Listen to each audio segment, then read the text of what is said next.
The storyline is very close to home as it reminds me of my late mother that became a traditional healer, said Nelisiwe Sibia. She also talked about venturing into writing, which is her biggest passion, and she is thankful to everyone that has been supporting her career. At some point, she indicated that she had to leave the set because she was not feeling well. Having graduated from theater with accolades to prove that she was born to be an artist in the production, she is blessed to have such talent on the show.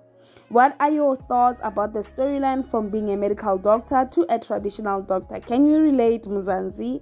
As previously announced, the telenovela Durban will be extended for another season until the end of next year. Mbali's character has transitioned from being a medical doctor to undergoing an initiation. Anyway, that's it about Durban aka Mbali, the actress Nelisiwe Sibia, being a traditional doctor.